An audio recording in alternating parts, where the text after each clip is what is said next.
Hey everyone, this is Saito, and this video should be very important to you because it could teach you a lot of things. That is because I will talk about what happened to Doro44, which is a very important Genshin Impact content creator that recently got hacked and lost his whole YouTube account. In the end, he still managed to get it back, but he went through hell to get it. So this video is very important because you should just learn how to consider these things more and to just try to avoid what happened to him. But before that, please consider to subscribe because it will really help the channel. It will be very nice to reach 1,000 subs before the end of this year, which is still pretty far away, but it would really help me. So just to put this goal immediately, and now let's get to the video. So if you don't know, Doro44 is mainly posting about Genshin Impact alongside maybe other famous content creators such as, for example, Tuonto or Dish. I honestly never saw his videos, so I won't go too in depth about this because maybe there is a lot of things that I don't know. Maybe you just need to understand it more if you see more videos, but I will just give this whole thing a general view. So he started making videos on December of 2021 when they were all Genshin videos. So since his day one on YouTube, he has always been a very important Genshin content creator. He always had that in mind, and right now he has more than 1,000 videos about it, which is a crazy amount. I have like 60 videos in total, and many of them aren't even Genshin based, but let's not talk about that. And he's a very important figure in the Genshin community, to the point where he even made an ad about Genshin Impact that was sponsored by Hoyoverse, so that's already very important. But a few days ago his whole channel got hacked and then deleted before getting eventually restored. So how did that happen? Basically it was a scam made by someone that said that they were Nvidia. He said that it was pretty common for him because he also worked with other PC companies. I don't think Nvidia needs an introduction, but it is very important when it's about PCs. And he had a lot of sponsors with, for example, Razer. But his main problems were that, for example, it was very late when he watched that email, so that already kind of made him tired. But also that email was sent directly to him. It was not blocked by his organization, which should trigger a red light because they are usually the ones that should just check whether something is a scam or it's legit. And then the fact that they asked him to sign an NDA, which to me it sounds pretty weird. So I would say immediately that I have like no experience when it's about this kind of contracts, but getting to sign an NDA is usually for something that's very important. But I guess he didn't consider that and just decided to click on a link that they sent him, and the moment he clicked the link it was already too late. The next morning he woke up and he just got kicked out of his own account because the hacker just took the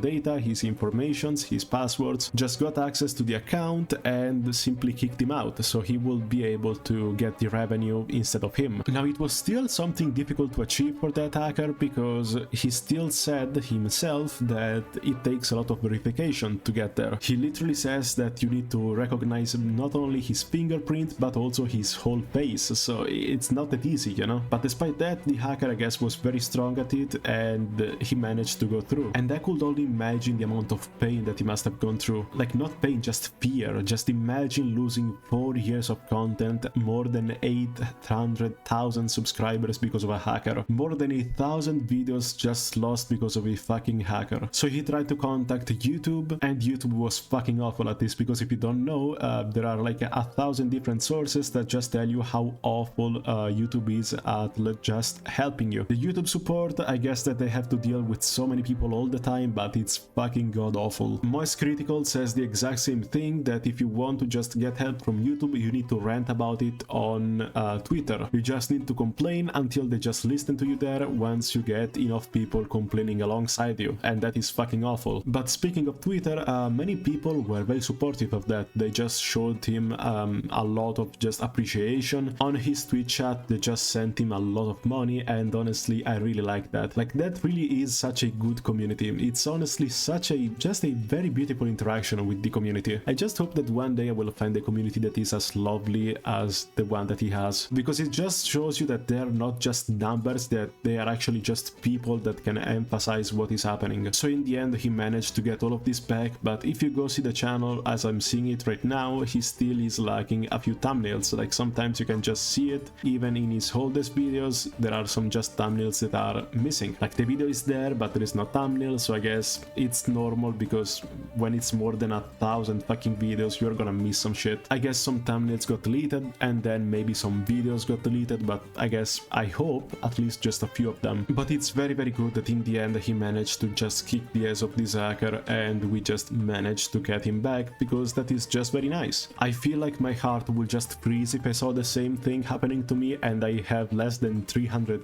subs, so just imagine the same thing like multiplied by more than 1,000. I honestly feel like it just went through hell. And also just fucking love this, there were so many people just insulting Wuthering Waves in the comments for no reason. Like, he's a Genshin creator, but he also posted stuff about Wuthering Waves, and despite that people were still so offended at Wuthering Waves because of no reason. The thing about this fight between Wuthering Waves and Genshin is that it's just everywhere. Like, if you play one game, I guess you can't play another, but most importantly you can't complain about these games. Like, their whole communities are so fucking protective. Like, I remember just a few days ago I had some complaints about the optimization of Wuthering Waves when it's about the mobile phone. I have a pretty good phone that runs Genshin perfectly well, but at some point if I just try to play Wuthering Waves, it's gonna fucking melt. It just physically can't play that game. And I said that it's a problem because they should just optimize the game more, but I got fucking mauled alive because of that. People just insulting me, people saying that the company is trying their best, all of that. Just accept some critics, man. I really hate just how defensive and protective these people are for a game that doesn't even know that they're existing. And also have this theory that when there is a community that is very protective over their game, the biggest example is Genshin, of course, because they are notorious for just protecting tooth and nail this game for no reason. I feel like the company just purposely gets worse, like they know that they can push their boundaries even more on their community because they see just how overprotective their community is. Instead, if they were much more just aggressive against them, if they keep criticizing the game and all of that, I believe that they might actually just start making some improvements. But something tells me that Genshin players sort of just accept all of the shit that Hoyoverse is throwing at them because they just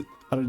Honestly, I have no idea. Like, maybe they're just showing that because they want to be seen as just strong because of that? I don't fucking know. I guess they feel just proud of showing how much of a champ they are while getting pounded from behind by Hoyoverse. I don't fucking know. But they really should just be more tolerant with people that are criticizing the game and criticize the game too, because the game has many issues. The game is not bad, but it could fix so many things in the blink of an eye for absolutely no price, and they keep not doing it. And that is a bad thing, but Genshin players seem to not consider it. And just because you complain about the game does not mean that that game is bad. In fact, for example, I like Genshin, I really like Genshin, but I have to complain about it a lot, but that doesn't mean that it's a bad game in and of itself. But I guess that's just what the community is perceiving. And it's crazy that every time there is a chance, they're just going to insult each other for no reason, and it's very stupid. Like, you live only once and they're wasting their time on this life by just insulting people that play another game? Really? I don't know, but I don't think that these people can actually change. Like, they're just hardwired to do this kind of shit, and that's just how it is. But I hope that you like this little just recap of what happened to Doro. I'm very glad that he's back and that most of his content is just here. Hackers are very dangerous, and also you should always keep your eyes open for this kind of shit, because this happens everywhere. Even if you're a normal person, you risk being a victim of hackers, so always be on your toes. And this is it for the video. If you enjoyed it, be sure to subscribe, and I'll see you in the next one.